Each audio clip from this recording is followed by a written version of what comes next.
Tonight is Shiva Asar B'Tammuz, the 17th of Tammuz, and even though the fast only starts tomorrow, approximately earliest time is 4 o'clock, but you have time until 4:30, of course, not p.m. Right? A person should be mahmir.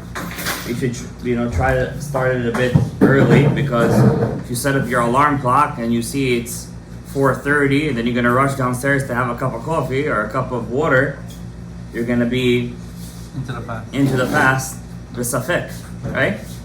B'safek. One time that happened to me years ago when I was living in 636. I woke up.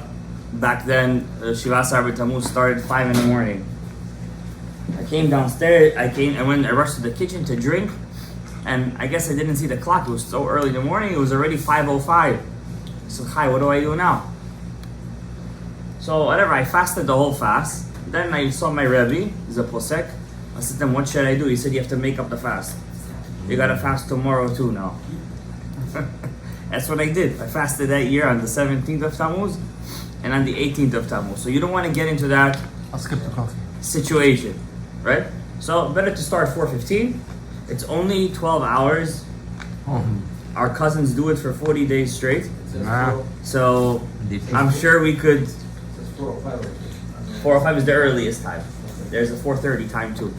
Okay, it all depends how you can calculate dawn. So a person should be careful, and the fast ends about 20 minutes after sunset, according to the Geonim. So that's about 4:35, 4:36, 8:36, 8:37, something like that. Okay, just calculate 20 minutes after. 20 minutes after Shkia? After Shkia, that's the earliest time. If you want to be machmir and go to Tzedek Kochavim, you could go 9:09 of the Rabbeinu Yonah. If you want to be even more machmir, you could go to the next day to be the more, or like you could go to Monticello. Over there they finish the fast next week, right? So that's for that. Now these 3 weeks are called Ben HaMetzarim, between the straits. Meitzar is a strait, Strait. Like when you go through something very narrow, it's a euphemism, it's a mashal, saying that these 3 weeks were in a very tight situation. Anybody whose wife has given birth, we know when the baby starts to descend through the canal, right? When does the contractions hit the hardest? In the most narrow place, right?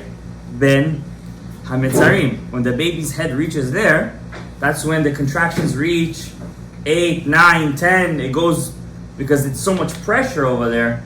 And then there's a big yell and the baby comes out. If the baby would stay in the uterus where there is space and the stomach stretches, you would never need to push. So what does Hashem do?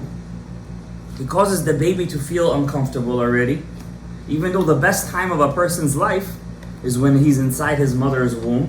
It's the best time of a person's life. The Gemara says he sees from one end of the world to another end of the world. He learns Torah according to the Shorish Nishama. There is a malach in there teaching him. He's not even a human being. He doesn't breathe. He's a fish. Tzaddikim are considered like dagim, fish, and he's a real fish. He doesn't breathe. He doesn't get his oxygen through, his lungs don't work. Her lungs.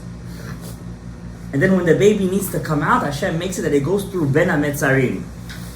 So the truth is that the whole idea of getting pregnant, getting married, getting pregnant, having a baby, is all a mashal to Am Yisrael. That means Am Yisrael as a nation is the baby of Hashem. We're the baby of Hashem. And the baby that needs to be born, how are we born? Ben HaMetzarim. So when you see in the Torah that all the tragedies happen, there's 5 things that happen on the 17th of Tammuz. It starts with Moshe Rabbeinu breaking the Luchot. And then you have over there, on the 17th of Tammuz, the Torah was burned.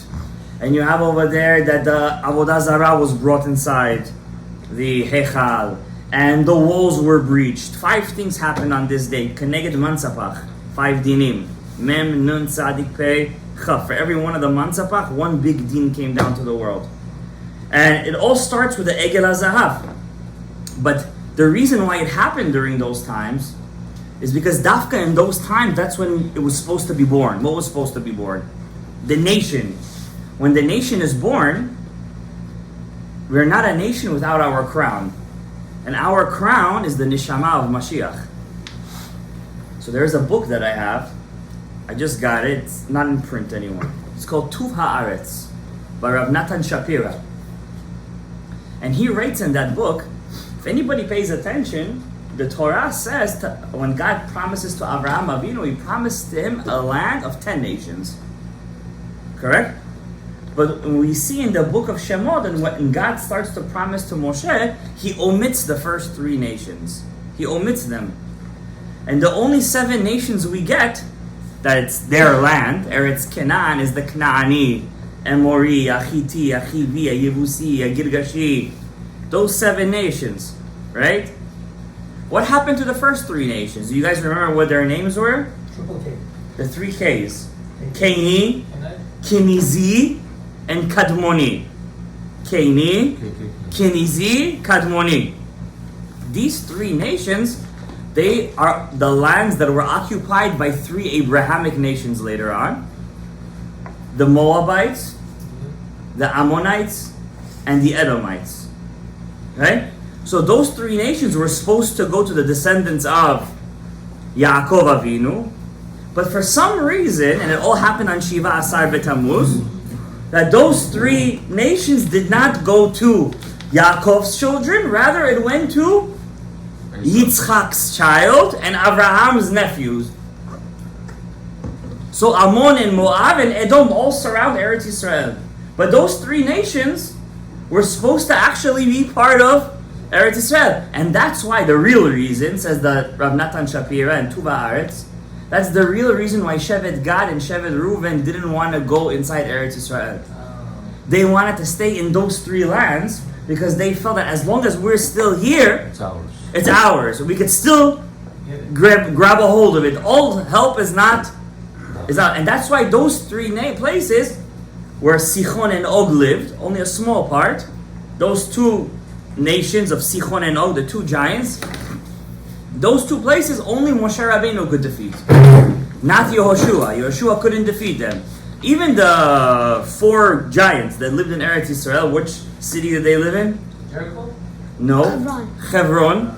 Even those 4 giants that lived in Hebron, Yehoshua didn't defeat them. Who defeated them? Moshe Rabbeinu. No, Moshe Rabbeinu didn't go inside Eretz Yisrael. Caleb ben Yefuneh. Caleb.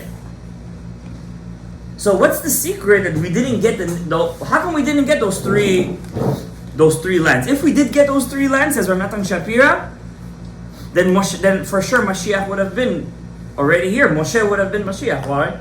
Because where did Moshe die? In those 3 lands. So he says a beautiful answer, and I want you guys to hear this because, when you get to the age of 30 years old, 40 years old, life becomes a just habit. Yeah, you already did everything. You got your car, you got your house, you got your kids. You're waiting for them to get married to be grandpa. You're making your money. You have something on the side that will generate you money too. You're not so afraid of your, pension. Okay, life goes on. You stop to want to serve Hashem. You just serve Hashem because you know it's the truth. So I have to do my duty, my due diligence. So some people do more due diligence than others. Some people come to Shacharit with a minyan. Some people only go for mincha. The Torah says I have to pray. So I'm just going to do my diligence. I'm just going to go and pray. Some people will go pray. Could you sit down, please? You're stopping the shiur. Some people go and pray because they feel the Torah says I have to pray, so he goes at home, puts his tefillin 1, 2, 3, and he davens to Hashem. Some people say, okay, I have to pray. I want to do an extra mitzvah. I want to do a little bit more flavor in my avodat Hashem.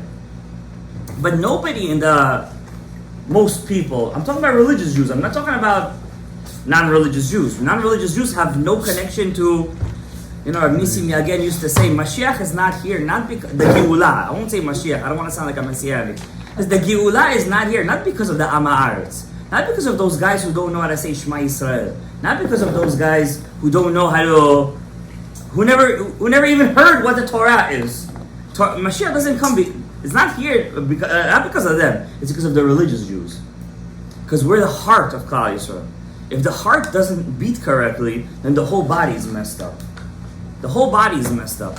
We're the ones that have a problem with our Avodat Hashem because we just got so comfortable. That's the right word. We're comfortable in what we do. So sometimes Hashem sends us a project, right? Why does Hashem send us those projects? To kind of spice it up a bit, Spice it up. But a real Talmid Chacham, his life is always spiced up. Why? He knows that everything that he's doing is only for one reason and one reason only. That the whole world will one day know that there is one Hashem, Yud Kei Vav Kei, that means Adon HaKol Hayaheh V'yeh. The whole world is doing a mistake. And the whole world will one day know, and they will believe, and they will come up to the Beit HaMikdash, and they will bring korbanot, like Isaiah says, that all the sons of Kedar, you know what Kedar is? Saudi Arabia, will come up with all the sheep of the Arabian Peninsula, and they're going to bring a korban to Hashem. It's written in Isaiah, this prophecy. That's why pay attention that the Arabs in the Arabian Peninsula, they're not such enemies of Israel. It's really the Iranians. Iranians are not Arabs. What are they? They're Bnei Yefet. They're the sons of Yefet. They're Aryans.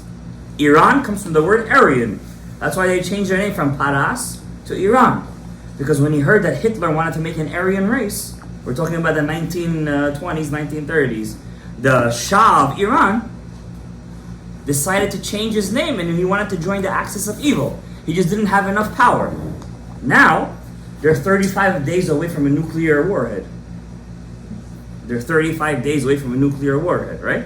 You guys already forgot a couple of months ago on Pesach how they sent, how many rockets was it against Israel? 200 something. 300 something, and not even one person. We already forgot that miracle. We forgot the miracle how the president of Iran suddenly disappeared inside the mist and the wolves ate us. We forgot all of that.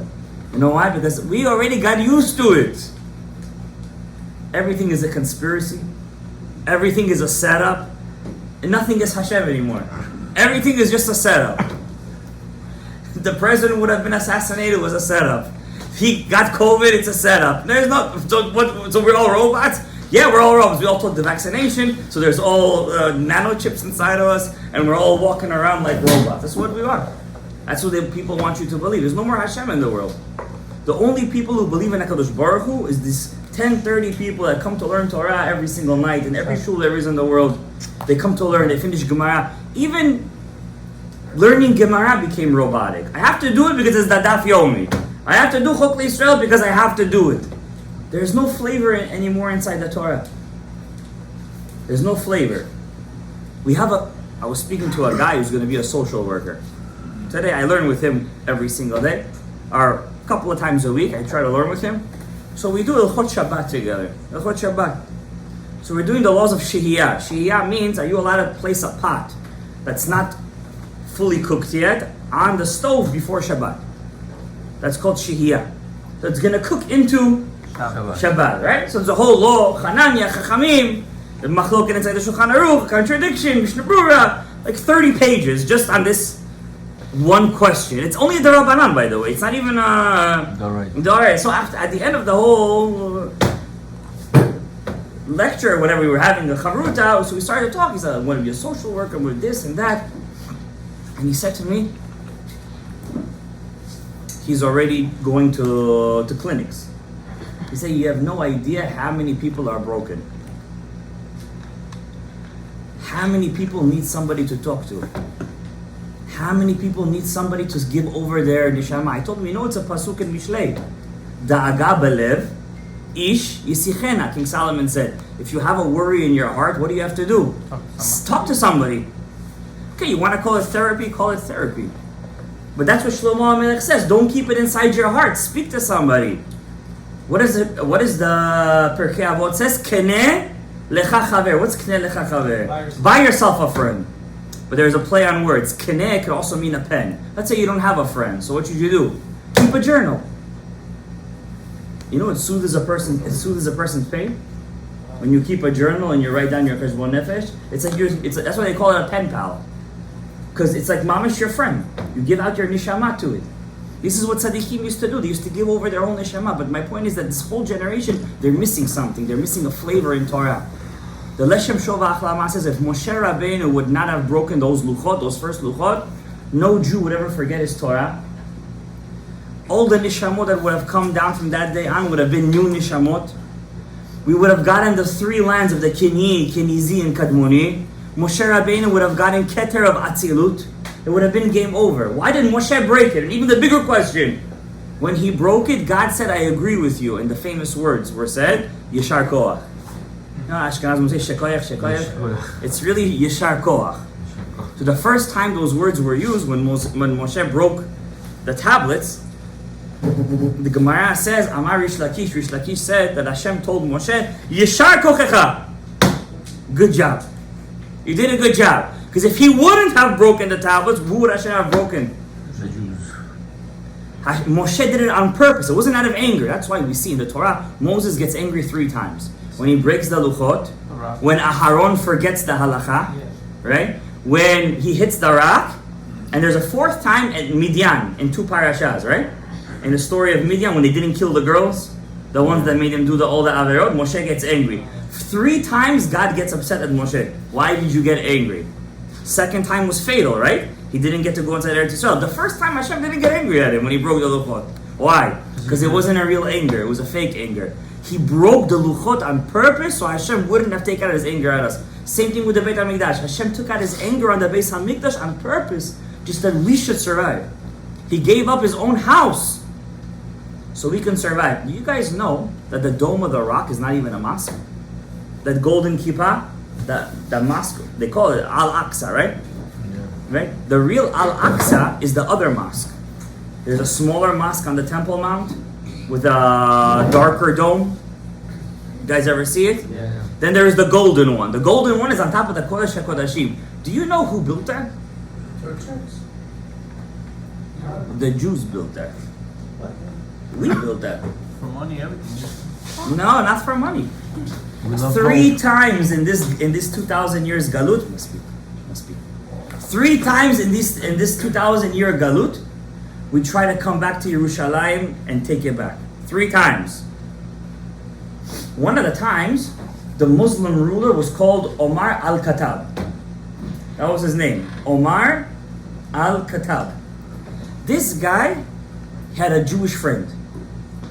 His name was Bustanai. Anybody know who Bustanai was? Bustanai was the head of the Jewish exilarch.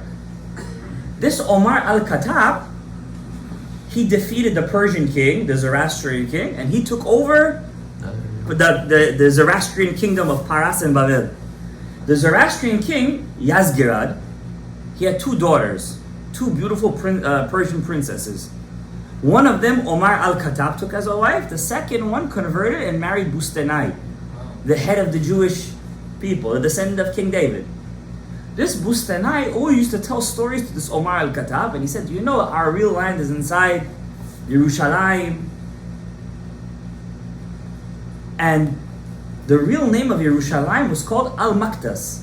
Al-Makdas means Beit HaMikdash. Makdas is Beit HaMikdash. The original name that the Arabs used to call Yerushalayim was Al-Makdas. Beit HaMikdash. When Omar took over from the Byzantines, Yerushalayim, when he took over, there was already a building over there on the Temple Mount. 200 years earlier, there was a guy called Nehemiah ben Chushiel. He raised an army of 20,000 Jews, and they marched on Yerushalayim, and they took over the Temple Mount. When they wanted to build the Beit HaMikdash, the Persian king backstabbed them, and he said, I don't give you permission anymore. But they already started the building. When Omar al-Khattab came in, Omar al-Khattab came in, he saw there was already a building, and he just finished it. He just put the dome on top. But that, till today, they don't use that as a mosque. What's the real mosque? The one on the other side, the smaller one. It's not a mosque, the whole thing. Who used to pray over there? Jewish people used to pray over there. That's what they used to call Al-Makdas. We built that. We're not allowed to go there. That's true, we're not allowed to go there.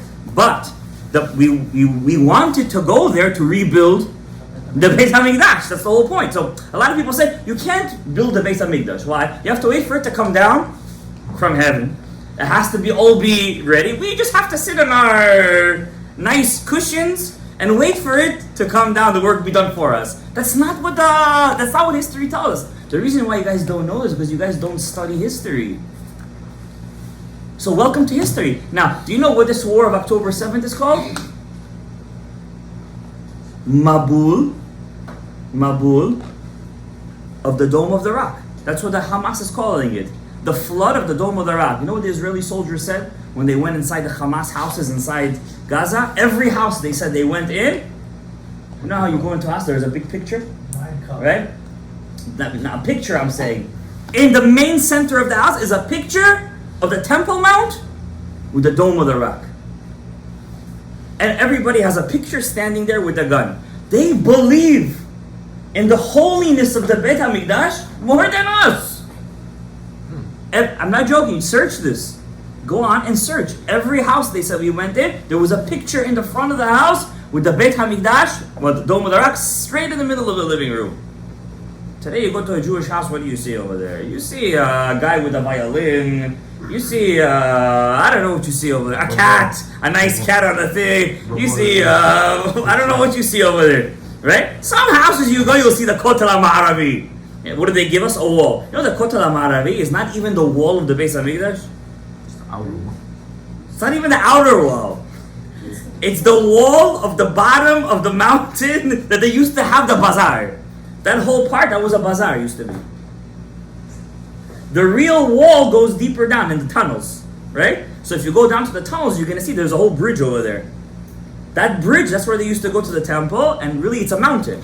The Muslims, during the Mamluk period, they built the platform. It's a platform, right? And underneath, they used to gather water, cisterns, okay? But the original name, who built the Temple Mount, was us. We built that place. We built it because we believe, the Sephardic Jews from Iraq and these places, we believe that Mashiach doesn't come riding on a white horse and does the whole job for us. We have to bring the Mashiach. I mean, we have to do an action. Now what happened? We didn't want to do anything. So came the Erev Rav with guns and money and with American backing. And they came in the 1920s, 1910s. Who were the first Ashkenazic Jews that came to Israel? Herzl? The year Herzl never came to Israel. And the year was 1909. A boat from Poland. Communists. Yeah, communist, rich Polish Jews docked, and they started the city that we know as Tel Aviv. The year was 1909. Okay? There's 3 cities in Israel. The Torah says we bought it. The Torah, what are they? Yerushalayim. David HaMelech bought it with full money. It's in the books. They believe in our Torah. Beersheba. Right? Not Beersheba. Ma'arat. HaMachpelah. Hebron. It says, and the third one? Nice. The third one is Shechem. It says Yaakov Avinu bought it. 3 places the Arabs don't let us go. Ma'arat HaMachpelah, the Temple Mount, and Hebron. Where's the contract? Show the Where's that? We show the contract. You know who's stopping us from using the contract? UN. UN is garbage. We don't let the government, the Israeli government. The Israeli government doesn't let. That's why Moshe Rabbeinu broke the Luchot. You know why he broke the Luchot? Who made the Egel? The Erev Rav. Who's stopping everything? The Erev Rav. Until the Erev Rav doesn't go, do you know? You guys didn't hear this. The war is going on in Gaza right now, right? So the American government under the soon-to-be ex-president, Joseph, what's his middle name? Ronald? Joseph Biden. No, his middle name is an R. Is an R over there. Huh? Joseph Sleepy Biden. All right. Something R. Biden. He put sanctions on 2 battalions in the IDF. Which 2 battalions were they? The religious ones. Netzach Yehuda, and I forgot the second one. You know why he did that? Those were the only battalions when they saw the enemy, they shot first and asked questions second. You know why? The IDF doesn't want religious Jews in the army. Why? When they go in, they don't ask questions. They shoot right away. They fight right away. If Israel was in our hands, long gone there wouldn't be a conflict. Long ago the conflict would have ended. It would have been done long time ago. What's stopping? The Erev Rav. The Erev Rav stopped it. The Erev Rav has two jobs. To stop the building of the Beit HaMikdash. Stop it. And number two, to stop Am Yisrael from the learning of the Torah that will bring us to the building of the Beit HaMikdash. Which is the Egel HaZahav. The Egel HaZahav is what? Am Yisrael was a nation. But, what's the main goal? What's our goal in life? Not Hashem. Not to reveal Hashem. To reveal the money. As long as I'm comfortable. Right? So yeah, I was learning with somebody. So I opened up the book and I showed him a lot of mitzvot that you can do. For example, there's many mitzvot that you didn't keep and you could do them very easily. And you come back and then Gilgul for them, by the way. I'm not talking about Petar Hamor. We all did it. Were you with us when we did it? Of course. Yeah. We all did that already. I was holding the donkey. You were holding the donkey. You were hugging it. Yeah. Dancing with the donkey. For example, there is a mitzvah in the Torah to be honest when you sell somebody something. But specifically, when you use scales. Scales. Measurements. So very easily you could do this. It's a mitzvah midoraita, by the way. Midoraita. If a person comes to buy you something, he says, I want to buy from you a pound of apples. You take those pound of apples, you put it on the scale. First you make sure the scale is blanked out. How do you call it? There's a word for it. Tapered? Tapered? When it's on zero, right? Not that it won't go up by itself. Also the container. Exactly. You cancel out the container, and then you put the apples, and you're just giving him a pound of apples. That's called doing a mitzvah midoraita. How many will do this mitzvah in their life? R&M does it all the time. If he does it, great, huh? We're not farmers. So this is the machlok I had with this guy. This guy said, I'm not a farmer, I have to wait for the mitzvah to come to me. You have a store. Huh? Do you have to, Gabriel, do you have to run after this mitzvah? You have to wait till the mitzvah runs after you. If you want to be like the Erev Rav, you have to wait till everything comes to you. Wait till everything comes to you. Wait till the temple comes down to you. Everything has to come to you. If you want to be Bnei Israel, Zrizin, Magdimin, Lemitzvot. You have to get up, get yourself a scale, go to your friend and say, this Friday you're buying from me your apples. I don't want to. And you got to get the scale and you have to show to him. This is called a mitzvah in the Torah. Do you know there's a mitzvah from the Torah if you see somebody carrying something heavy to go and help him unload? Enemy. Huh? Not only your enemy, anybody. There's a mitzvah in the Torah when somebody works for you to pay him On time. right away. How many times does a boss squeeze the juice out of the guy till he comes to him and he acts like he doesn't know what he's saying, then he acts like he doesn't want to hear it, he says, come to me tomorrow. And every single second the guy is cursing him in his heart. Every second is sin. Not a sin. Midoraita, it's a sin. When we're over here worried for Shihiyah, Hatmana, leaving the food over on Shabbat. I'm talking about the Oraita. I'm talking about the Oraita Averot. Yes, then to pay a guy that, if a person has a worker, he overworks him. The guy's supposed to be a cashier, he makes him mop the floors. You allowed to do that in the halacha? No. The guy came to you to work as a cashier, and you see that he has free time, and it burns you that you're paying him per hour, and you tell him, go do my shopping for me. Not his responsibility. It's not his responsibility. You can't do that. It's asur. You're treating your worker as an eved. Now you might say, it's business. That's our problem. When it comes to Egel, the golden calf, first the golden calf, and then comes Hashem. And then comes Hashem. Business first. Business always comes first. It's business, Rabbi. Rabbi, you don't know business. Leave the business for the businessman, all right? You stick to the Torah. You know what I'm saying? Well, what is he learning Torah for? So you could know how to live in the world. There's one point I want to make though, regarding the Erev Rav and the destruction that's happened today, 17th of Tammuz. Guys, these 3 weeks are the 3 holiest weeks of the year. This 3 weeks has to end with Mashiach and Tisha B'Av. Amen. You know, like I said, the woman is giving birth right now. The whole year she's pregnant. And during the 3 weeks, the baby's in the dire straits. That's the 8, 9, 10 centimeters, and she's in the contractions. And Tisha B'Av, that's when the baby is born. That's why the Gemara says, when is Mashiach born? Tisha B'Av. On Tisha B'Av. That's the whole secret. And every year, Tisha B'Av, that's why right after Tisha B'Av, what month comes? Chodesh Elul. Why Chodesh Elul? We're already preparing for the next year. Because this year already, It's done. you lost it. That's it. You gave birth to a stillborn. Chas v'shalom. But we didn't do our job. And you should understand one thing. If you think for 1 second in your life that the whole point of life is shacharit, mincha, aravit, come to a shiur Torah here and there, try to be honest in business, you're not going to olam haba. Not enough.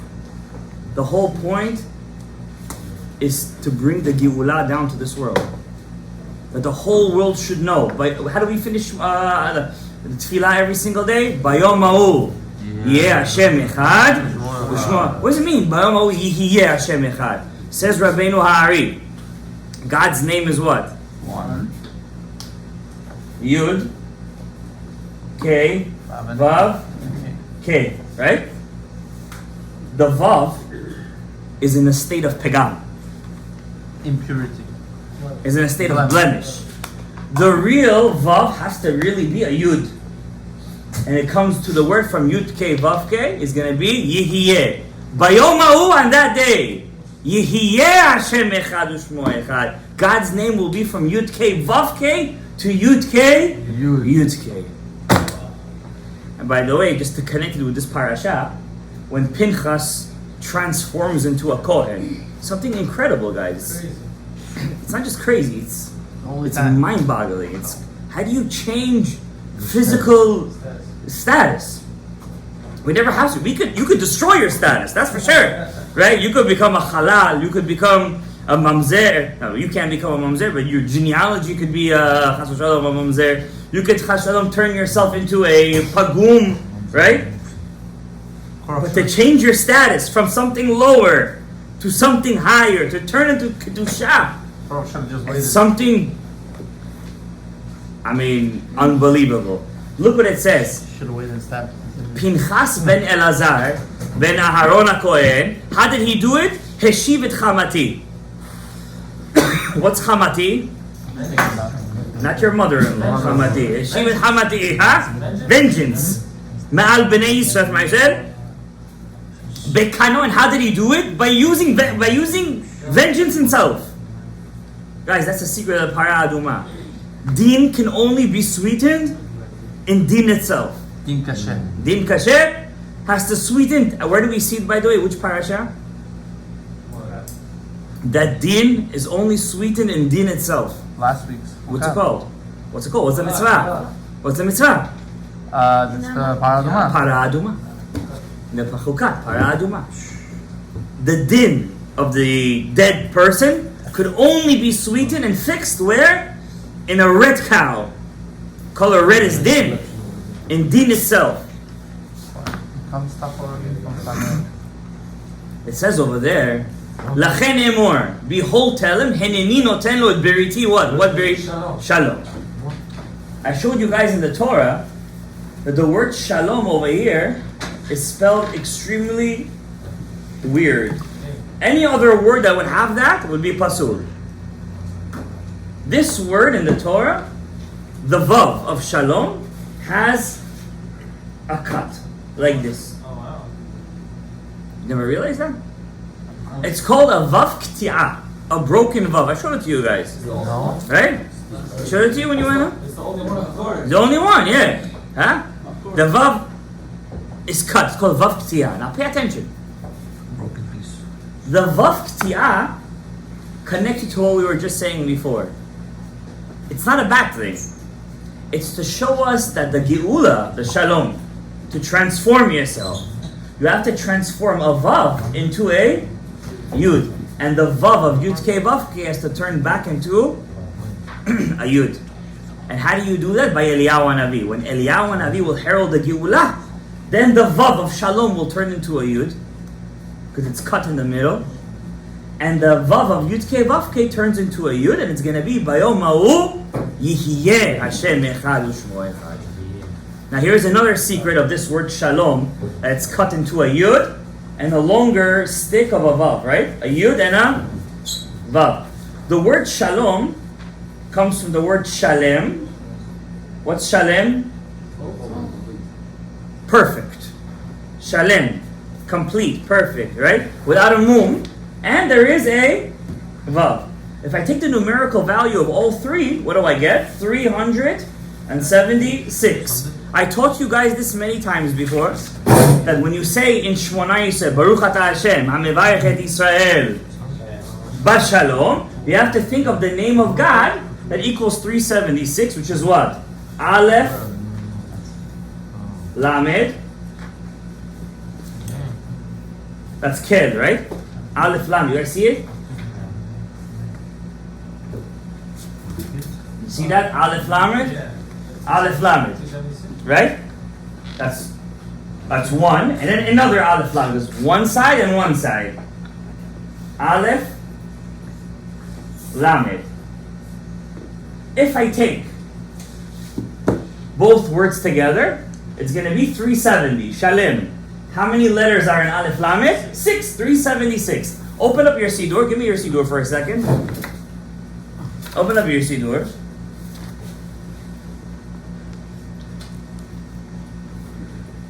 Over here too.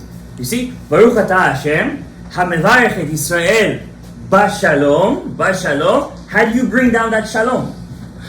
How do you bring it down? You have to think of the name of God. You see here, Aleph Lamed and Aleph Lamed. I taught you guys this before. And also, by the way, if you just take one of them, it's going to be 185. Gematria Cafe. That's why all the Jews drink a cup of coffee in the morning. And sometimes we drink 2 cups of coffee, so it should be lechatchila 2. Aleph Lamed, Aleph Lamed. That's a secret. It's a secret of cafe, yes. Also something. That's the kavanah I have when I drink cafe. Also in the mitzvot, Huh? also Aleph Lamed Dalet. That's Aleph Lamed Dalet, Habibi. Okay? Nice try, right? So this Aleph Lamed is considered the kavanah of Shalom. Now, that's only when the Vav is just a 6 of one Vav. But let's say I turn the Vav, I cut it in half. Now I have 2 letters. What is it? A Yud and a Vav. That's going to be another 16. So 370 plus 16 is how much? 386. Gematria David ben Yishai. Who's going to bring David ben Yishai? Pinchas, who is Eliyahu Hanavi. And how does he do it? Through Shalom. Through Shalom. But the Vav in the Shalom is transformed. It's not a blemish that's cut in the Vav. It's an upgrade. Because that Vav turns into a Yud and a Vav. It's not a blemish. It's an upgrade. And who does it? Eliyahu, who's Pinchas. And that's why if you look in the Torah, also in this week's parasha, the name Pinchas, how is it always spelled? Like this, right? Pinchas. Then there's a small Yud. Like this. Because that's the Yud in Shalom. It was given to him on condition. And who's going to tell me for extra credit? For extra credit. Which mitzvah is a Yud and a Vav in your body? I gave you a hint. The Brit Milah. Because your Brit Milah, before a Brit, it's just the letter Vav. When the Mohel reveals the top and he cuts it, he turns it into a Yud and a Vav. And that's why who comes to every Brit Milah? Eliyahu Hanavi. Who's Pinchas? How is that? How is that, guys? It's good? Don't try to repeat it unless you heard it again because you're going to mess it up, alright? Just warning. Now, that's that's why they say to bring Mashiach, which is Eliyahu, the Navi is Eliyahu Navi, you need to have not sinat chinam, ahavat chinam. What's ahavat chinam? Loving another Jew. No, what's ahavat chinam, guys? Nobody could love each other. You don't know the guy. How are you gonna love him? Right? Hey, you could say I love you, but you don't really mean it. Loving means shalom. Shalom means the ability to coexist with somebody. That's why we call it Shalom Bayit. We don't call it Ahavat Bayit. The secret to Shalom Bayit is not loving one another. Love always is there, it goes, it comes back, right? The secret is to learn how to coexist. That's the secret. Shalom Bayit is learning to have shalom with that person. That's all it means. When you learn to coexist with that person, to accept that person's shortcomings and understand it's not a shortcoming. That cut in the vav is not a shortcoming, it's an upgrade. Then you could learn to coexist with that person and you have shalom bayit. But until you always are going to try to fix the other person, you're never going to have shalom bayit. Because you're not coexisting with them, you're trying to make them into you, which is not shalom bayit, which is ani bayit. That's not what you want, because ani then turns into oni. Understand? And we don't want that. We want, it should be bracha, hatzlacha, parnasa, refuah. That's what they say. A person has shalom bayit, he has the shechina, he has bracha in his house. Why does he have bracha in his house? I'm going to teach you why. You have bracha in your house when you have shalom bayit. It's not something random the rabbis say just to promote having children. You know what I mean? I saw this crazy statistic. You know, lately in Israel there is a program that pays for religious Jews not to go to yeshiva, but to go to college in Israel. So they paid attention, all those people who instead of going to yeshiva, they decided to drop everything and go to college. The birth rate in those families plummeted. And now they're looking, because a lot went to academia. Now they see in Israel, they thought in 20 years that the religious Jews are going to be a third of Israel. Now it went down to only a fourth of Israel. Because unfortunately, in the academic world, they teach you that human beings are destruction to the planet Earth. We're the destruction of the planet. We pollute the planet. We make the planet bad. The Torah teaches us the opposite. What does the Torah say? Do Goyim have a mitzvah of having children? No. Incorrect. The Goyim also have a mitzvah, just they don't have the mitzvah of pru or vu. What's the mitzvah of pru or vu? Having a boy and a girl, and they also have to have either a boy and a girl, right? So let's say a person has 20 kids, and God forbid all those 20 kids halchu le'olamam, or they never got married, they never had kids. The guy didn't mekayem mitzvah pru or vu. They had 20 kids. He didn't mekayem mitzvah. That's why the Gemara in Kiddushin says you have an obligation to marry off your kids. Why? Because you're not actually done until they have kids, right? So, what about Goyim? The Gemara says Goyim also have to have kids. But not the mitzvah of pru or vu. It's called kilo letohu bera'a lashevet yetzara. God didn't create the world for it to be a museum.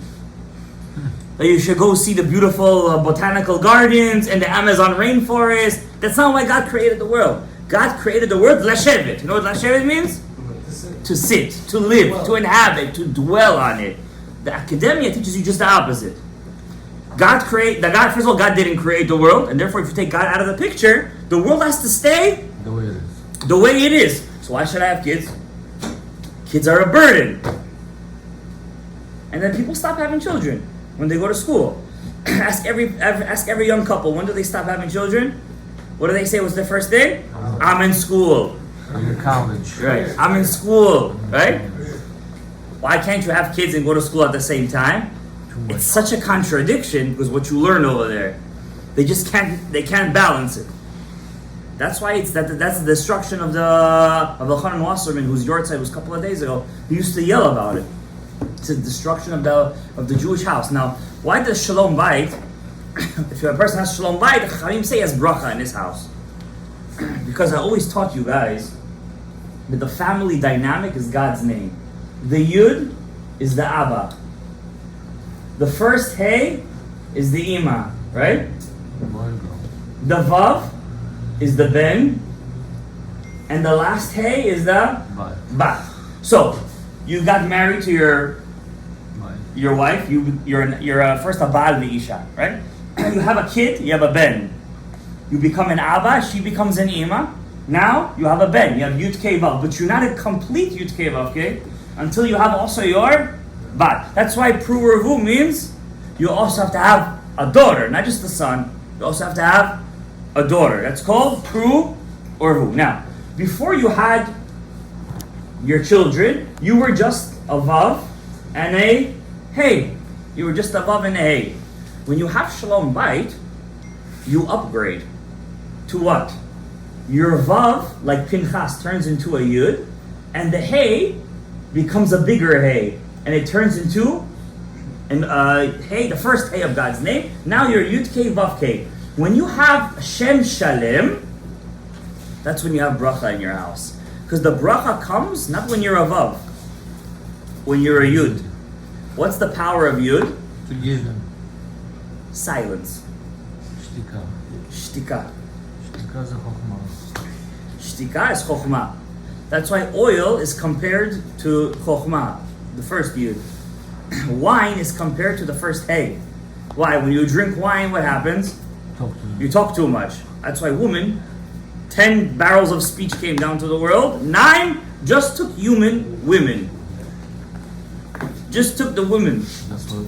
All the animals in the world, all the men just took 1 barrel of speech, says the Gemara. Is that why I did the second letter? That's why there's a second letter, and that's why that letter has an opening. You know what that opening is? It's the peh. Malchut peh. What does Patach Eliyahu Hanavi say? Malchut peh. Torah sheba'al peh. You also have a malchut in you, but you have to use it to what? Torah. To learn Torah.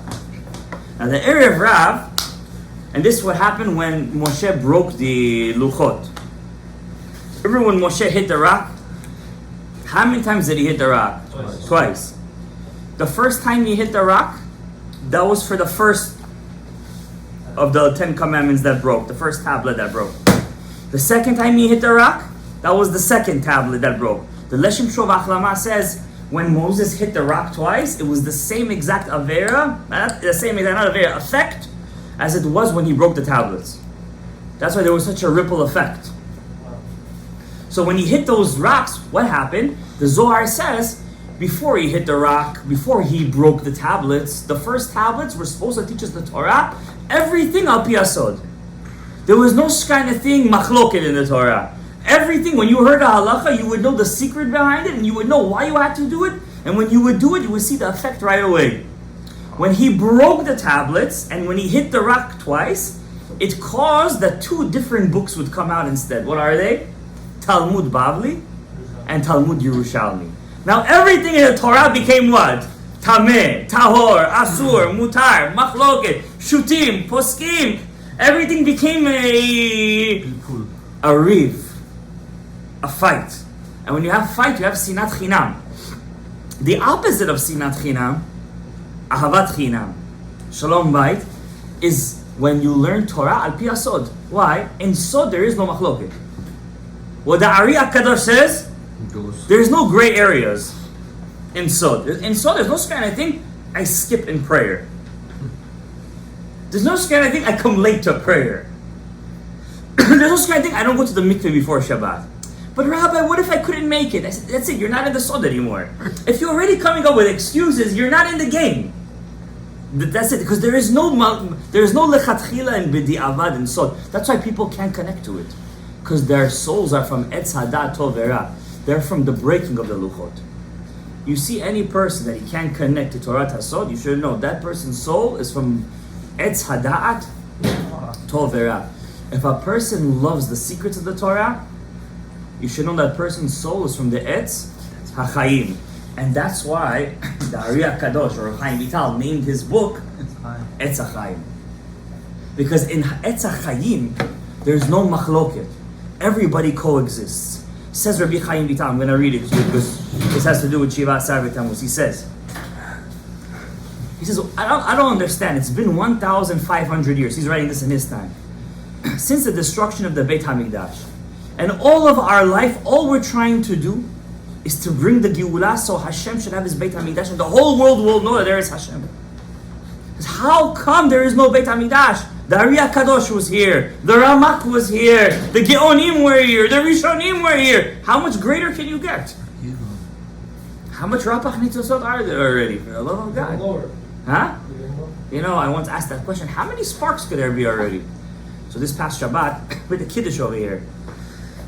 So after the Kiddush, somebody over here was putting the food in the fridge. And you know the glass. The shelf, the glass shelf. He moved it, it smashed to the floor, not from a high position. From the lowest one fell, that glass split into so many pieces, till the end of the hall it went. So I said to myself, I was thinking, how many 288 sparks are there? I said, if this little thing can make so many of them, imagine what happened in the creation of the world. He says over here, all the things are happening in this world. There's no Geula, because the Erev Rav stops. And who's the Erev Rav? He says over here, those rabbis who stop Am Yisrael from learning Sodot Torah, who say the Zohar is fake. Those rabbis who say you don't need to learn it. Those rabbis who say don't delve deep into the secrets of the Torah. Those rabbis who say all your life just study halakha and gemara and you'll be good. Because those rabbis, they're the real Erev Rav. That's what Rabbi Chaim Vital writes over here in the Hagdama of Etz HaChaim. Those people are the Erev Rav.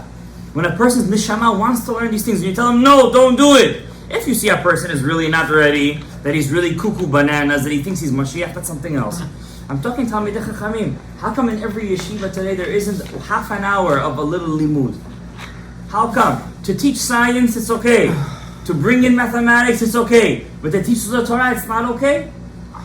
Because there was one kook called Shabtai Tzvi that he made himself Mashiach. Till today, you're scarred about Shabtai Tzvi. 500 years later, they're still scarred from Shabtai Tzvi. No chalas already. It happened, it passed, he's gone. He even had a tikkun for Rabbi Yehuda Ptaya already. Leave the guy alone. He's finished. He says over here, Kol ma shekoreh bador hazeh, kol hara mipnei hatzadikim, because of those tzadikim, quote unquote, because of those talmidei chachamim, shem nimnaim milimud Torah tasod. They don't want to learn the secrets of the Torah. You could count on one hand. You could count on a couple of fingers how many places teach Torah Tasod. Even just they say, the Ben Ish Chai used to give a 3-hour speech every Shabbat. 3-hour speech every Shabbat. 3 hours. Over here you give a speech for 15 minutes, 20 minutes. That's it, you lost your whole shul the next Shabbat. 15 minutes. 3 hours. And not 3 hours between Mincha and Arabi. 3 hours after Arabi. That means everybody's already done. They could leave. The shul was packed from peh to peh. Even the women's section was packed. That's how packed it was. And you know what it says over there? You used to give a 3-hour speech. First hour you used to give on Pshat. Second hour you used to give in Halakha. The third hour you used to give just on Torah Tasod. Anybody here ever open up the Ben Ish Chai in their life? We already forgot who the Ben Ish Chai was, right? Open up the Ben Ish Chai. The first part of every parasha, what does he speak about over there? He speaks about Sod. He gives a small treatise, a small chidush, how the parasha is connected in the esoteric part. Any person who connects to Etz HaChaim, he doesn't have Shalom Bayit issues. He doesn't have Parnasa issues. He doesn't have issues with Chinuch Yeladim. Anything he wants, Hashem gives it to him. He's called a ben to the makom. Now here's the trick. If you do it just to get all the good stuff, then you're not a ben to the makom. But if you do it just because you want to serve Hashem, you want to do it because I want to find more flavor in my Avodat Hashem, then you know what? These 3 weeks, you're not going to turn into Yagon ve'anacha. They're going to turn into Simcha ve'yom tov. I want to ask you guys, during the second temple, did they fast tomorrow? When the second temple was built, did they fast? When it was built, did they fast during these days? Happy day. It was a happy day. Yeah. It was a day of joy. Tisha B'Av, did they fast? Yes. No, it was a day of joy. There was no Tisha B'Av during the. So now the person's gonna say, "Oh, they didn't fast. Now I'm gonna daven for Mashiach because I hate fasting so much. I want the base of English to come so I won't have to fast." You know what? Believe it or not, I'm sure people think like that. That's the problem. We do everything legarmayhu. We do everything to fill our own stomachs, to fill our own things. And what's the problem? The problem is between the vav and the hey. Between the vav and the hey, there is a disconnection. There's a disconnection. Why? The last hey, the isha in the house, she has no connection to Torah. The vav, he's busy going to limud Torah. He's doing divrei Torah. He goes to shul, hears Torah. He learns here, he learns there. He's already flying. And the wife, she's in the static. Now what happens when she sees him flying and she's behind? She tries to bring him back down. The Gemara says, women are patur from tefillin, from kriyat shema. What are they chayavim? Tefillah and mezuzah. That means you have to teach your wives. Women won't connect to God through learning Torah. Why? Learning Torah is the vav of God's name. It's not their genre. It's not where their nishamot were made out of. They weren't chiseled from the vav. They were chiseled. That's something else. Tanakh is a different story because it's a lot of drama and stories over there. So if she's going to open up a parashat Vayikra and she's going to read about the korbanot of the Kohen, I think she's also going to close the book. If you're going to give her a parashat Kitisa, where Moshe comes and breaks, or you give her parashat Ba'alotcha, how the brothers are saying Lashon Hara to one another, she could relate to that. But if you're going to give her a parashat Chukat, where talk about Tumah v'Tahara, I don't think she's going to relate to that too much. It's all about drama. A woman should learn Nach, not Tanakh. They should learn Nach, Nevi'im, and Ketuvim, because that's all stories. Everything is stories over there. Not all of it. Some parts are more technical. A woman is chayav b'tfilah, guys. You gotta teach this to your wives. When she wakes up in the morning, she must say Birchot HaShachar. I was learning with the guys here in the morning. According to the Ramban, you like the Ramban? He's a good guy. He's one of the best. Good Rishonim. According to the Ramban, a woman is chayav to daven shacharit and mincha every day. Wow. 2 times a day, yeah. Twice a day. And not just Hashem, thank you for everything, give me $1,000. They're obligated to daven like men are obligated to daven. According to the Rambam, they're not obligated to daven like us, right? They could just say something short. But according to the Rambam, they're obligated. Women are obligated to daven at least once a day, guys. And if they daven, you're going to see Hashem is going to open up their heart and they're going to help you fulfill your mission in life. Because without her, you're not going to fulfill your mission. Because if you're going to keep on flying to Shamayim, she's going to keep on bringing you down. And what happens when she does that? Instead of getting the first luchot, you're going to be stuck with the second luchot. Instead of speaking to the rock, you're going to start hitting the rock. And then you're going to end up like Moshe Rabbeinu outside of Eretz Yisrael. You're not going to get the 3 Ks, the Keni, the Kenizi, and the Kadmoni. You're only going to end with the 7 lands over there. And then you're going to come back again, and again, and again, and again. By the time you're going to wake up in Tchat HaMetim, you're going to be 1/1,000,000th of your original soul. Your soul split to so many pieces, you're going to wake up in Tchat HaMetim, you're going to say, oh, Avram, hey, Avram. You're going to see 1,000,000 pieces of you. You understand? You want to wake up with 1 piece. Why? The more pieces you're split into, the less you enjoy Tchat HaMetim. The more you're 1 piece, that's why tzaddikim, they run after mitzvot. They run after them. Why they run after it? They want to fix another piece of their neshama. Because they know that they're going to die one day. And they know they're going to get over there. You know what kind of busha it is when you go over there and they say you didn't fulfill your mission in life? Where do we say in tefillah every day that we shouldn't die and be embarrassed? לא נבוש בעולם הזה ולא ניקלם בעולם הבא. In אהבת עולם, every single day we say לא נבוש בעולם הזה ולא ניקלם בעולם הבא. You guys saying words. You don't even know what you're saying. You shouldn't be embarrassed when you go over there. Imagine a person gets a job to be a doctor and instead he's playing on the computer all day. At the end of the week, the boss comes, says, what did you do? Let me see your work. Where's your notes? I was too busy playing solitaire on the computer. That's what happens when you go to Shamayim. Hashem says, where's all your work? I was too busy. I had to go to this vacation, that vacation. I had to get this, I had to get that. But that's not what you came down for. לא נבוש בעולם הזה ולא ניקלם לעולם הבא. Says, I'm going to end with this, guys. I know everybody here is falling asleep already. One last thing, guys. Listen to this. Look what he says over here. Rabbi Chaim Vital writes over here. He says like this. Kol Adam chayav ligmor et haTorah b'chayav. Every man is obligated to finish the Torah in his life. By the time you pass away, after 120 and beyond, you have to finish. Every year, I told this to a guy on Shabbat. Every year you have to finish the Torah, Shnayim Mikra, V'achat Targum. Every single year. It's a chiyuv. You must finish the parasha. I was learning with the guys here this morning. According to some poskim, Rav Moshe Feinstein, right?